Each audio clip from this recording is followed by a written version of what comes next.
Programs are built for a high trust society.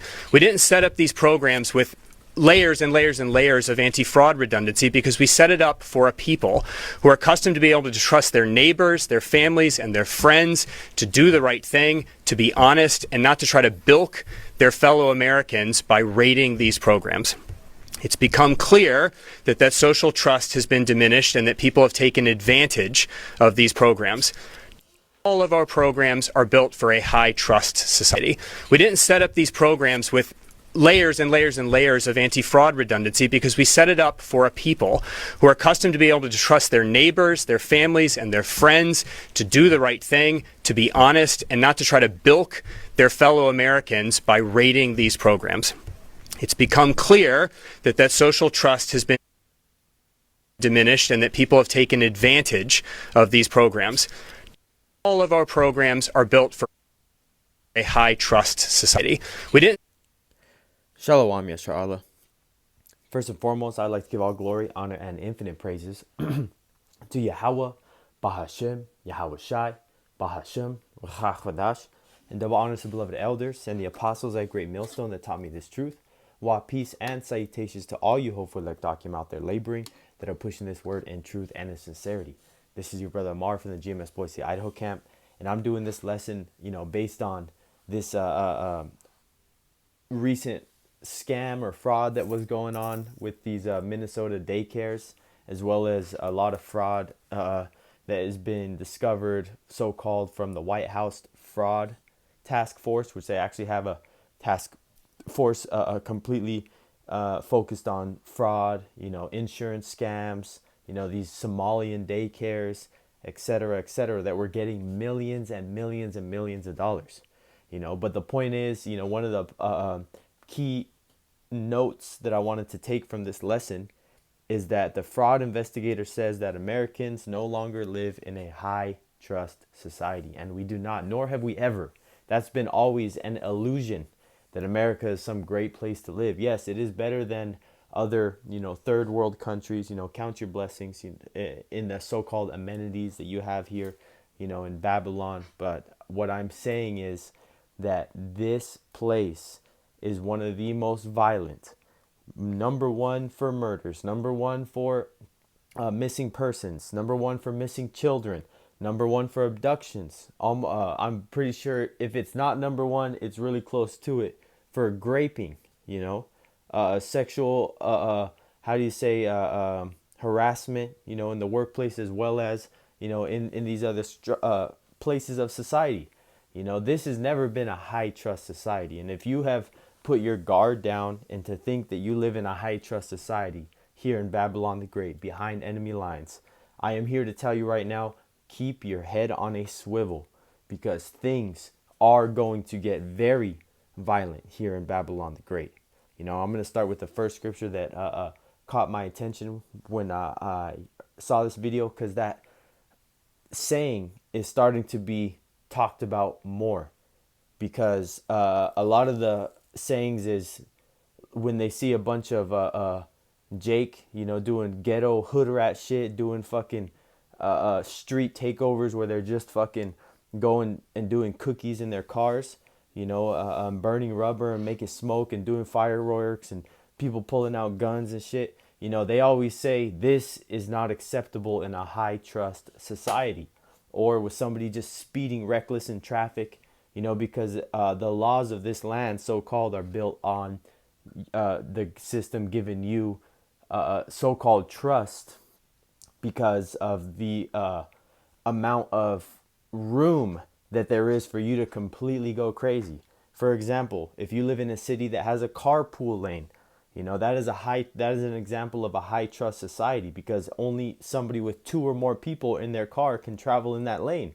But how many people do you see talking on the phone and alone in their car, and they're just fucking, going slow as hell, man?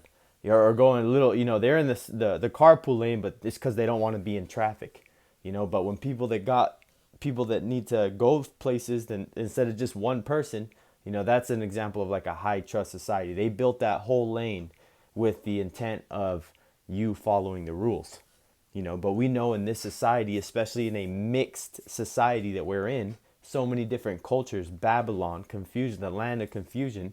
There's no American culture. So you can't say, oh, this belongs to this people. Because, hey, man, this place has a lot of history.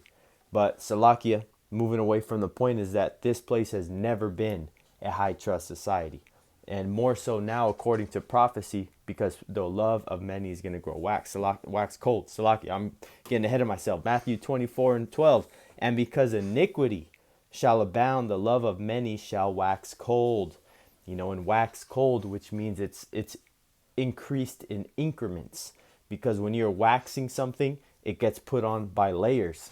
I'm not saying that this is the original breakdown, but as the generations go on, as an example of the waxing, when you dip a candle, you dip it in a layer of wax. Oh, okay, well, that's another layer. Boom, you dip it in another layer of wax. Oh, that's another layer.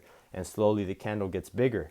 As the generations progressively came down the line, you can see the detrimental decline of society here in Babylon the Great, from being able to, look at it as a financial point of view, because this is what is the root cause of these people crashing out and waxing cold and unaliving their whole families, suiciding themselves, is because the financial institutions, are not for the people. These institutions are crying about getting scammed. Well, they're not really understanding the fact of how many people they've scammed themselves, and none of that money is themselves, because it's just taxpayer money. Because America is one of the highest tax populations in the world.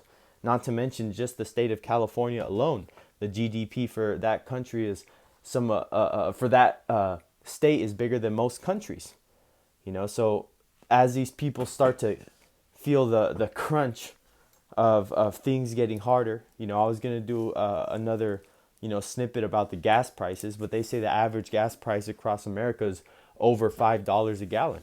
And I believe it, because it's $4.90, $4.80, which I know is kind of a little lower than the average, but hey, that's crazy, man. Those prices, they say it's up 50% from this same time last year. So how many people are depending on that commute to and from the work?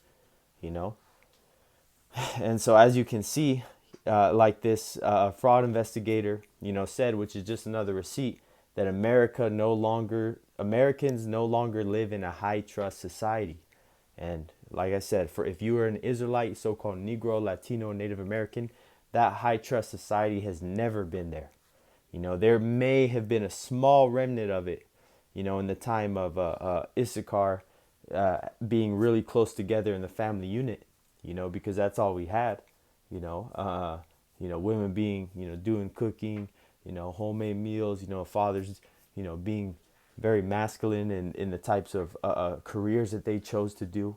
A lot of DIY things. Not to saying the other tribes did it, but I was just saying Issachar, the so-called Latino families, were some of the more latter, tribes to keep that really close-knit family together. But as you can see, hey man, there's so much drama in Jake. If you're in a church, if you're in a school, if your son is a part of a little peewee soccer team, man, there's hella drama. So a lot of people are just choosing to avoid one another, not even make no new friends.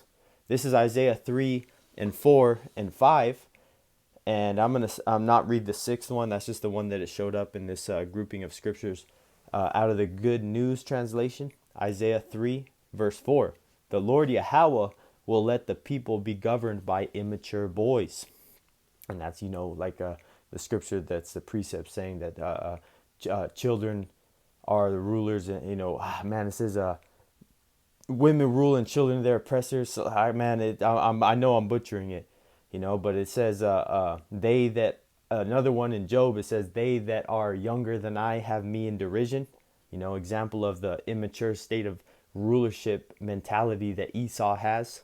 We're pretty much being governed by kids, immature boys, like this GNT says in verse 4. And this is verse 5. Everyone will take advantage of everyone else. And that's what technically fraud is. You're fraudulating something to get a gain out of somebody, mainly a monetary. In this case, it was these damn Somalis, getting a free pass, free money, and Jake can't even get a penny of reparations or a water bill paid for once a year by the government or something stupid like that, you know. But they got millions of dollars to just throw at these daycares, so-called, with no proof of even having a facility other than an address that says something daycare. Continuing, Isaiah 3 and 5, everyone will take advantage of everyone else. Young people will not respect their elders, and worthless people will not respect their superiors. You know, we have a lot of these young Jakes graduating right now, so expect crime to go up. Expect these YNs to be driving all fucking reckless on the road, you know, and keep your head on a swivel. Because again, you know, this is just another receipt that I wanted to use of what this fraud investigator from the White House said, that we no longer live in a high trust society, you know, and he is very accurate on that. Because if you think things were bad before, man, it's an all out every man for himself type society that we live in today. And that's what a capitalist society produces. Every man for himself, and you got to be the top of the pyramid, and you got to get people under you, and etc. But we understand that ultimately this whole man society is going to be desolate, you know. So, you know, as this man is prideful, he's ultimately going to be taken down in the end. And I'm going to go ahead and end it on this little group of scriptures right here. That's what I wanted to get. I have a couple scriptures here highlighted in my sword. This is Jeremiah 49, and I'm going to jump to the verse 7. I'm going to jump around in this chapter a little bit. This is concerning Edom. Jeremiah 49 and 7, concerning Edom. Thus saith the Lord Yahweh of hosts, is wisdom no more in Teman? Is counsel perished from the prudent? Is their wisdom vanished? You know, because back in the day, you would never get a Somali, you know, a dark race people getting free money from the government. You know, that's impossible. You know, and so they're saying, looking at these nations, looking at how many millions of dollars, I'm talking it's multi-million per daycare that these places have accumulated over the time of the government completely just giving them money without even doing their due diligence. You know, just throwing away these millions of dollars of taxpayers' money, and just now realizing in 2026 that they don't live in a high trust society. Man, no, the government's only mad because they got. But I'm going to go to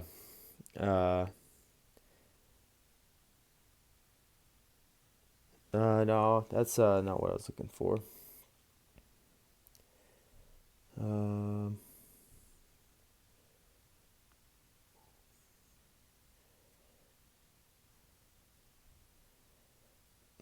What's that one that goes?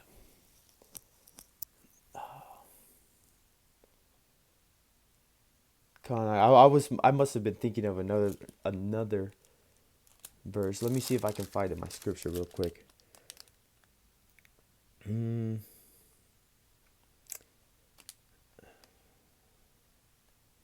Salakia, yeah, sure. You know, I'm just gonna go to this other scripture that I had.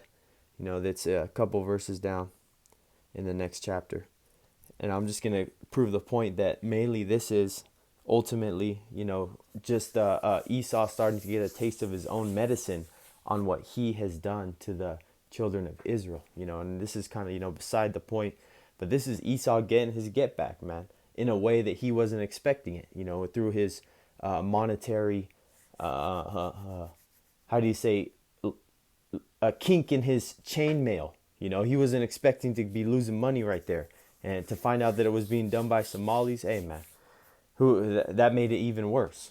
You know, and the fact that he's making a big deal about it now, well, he never made a big deal about it when it was him on the winning edge of taking everything from the children of Israel, you know, the northern and the southern kingdom, which he took the land from the brown man and used the black man to build it up, like they say.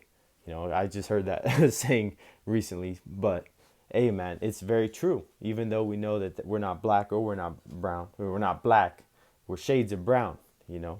But the point being is that everybody knows that this man was established through broken treaties, through fraud of the Gadites, through fraud of his different pieces of paper that he put out as contracts that would be, in a way, working together with the tribes, when at the end of the day it was just him fraudulently taking something that wasn't his. And ultimately, this is happening because the curses are being switched in slowly, you know, and things are starting to heat up because the time of Jacob's trouble is very close. And if you can't see that all these dominoes are falling at the perfect time, because as this man's financial books are getting hit, you know, his economy is going down, and now that they're doing, you know, a lot of these so-called revealing of different, how do you say, government programs that are being canceled, which we know that they have trillions and trillions of dollars that we don't even know about. So they're black sites, they're underground military bases that we don't even know how much costs, doesn't even equate to this. This is just them trying to point the finger. But the fact that it's happening to them just goes to show you that, you know, if it happens once, it can happen a million times. And ultimately that this place is going to be going down, because there is no such thing as a high trust society, nor has there ever been a high trust society for the Israelites in captivity behind enemy lines. This is Jeremiah 50:33. Thus saith the Lord Yahweh of hosts, the children of Israel and the children of Judah were oppressed together, and all that took them captives held them fast. They refused to let them go. You know, and the point being here is because ultimately, you know, payback is coming. You know, and Esau losing his high trust American society is one of the major strikes to so-called white culture. That the fact that they're losing their good old American hometown, everybody knows their neighbor vibe. Because, hey man, this place has waxed cold of love. And as you can see, man, just look at your local news in your local area, and you're going to see how cold their people are all around you. You know, so there is no such thing as a high trust society in America, aka Babylon the Great. So Lord willing that this lesson was edifying unto the elect. Till next time, I would like to give all glory, honor, and infinite praises to Yahweh, Bahashem, Yahweh Shai, Bahashem Chachadash, and double honors to the beloved elders and the apostles at Great Millstone that taught me this truth. While peace and salutations to you, hopefully like Document out there laboring, that are pushing this word in truth and in sincerity. Till next time, Lord willing, Shalom.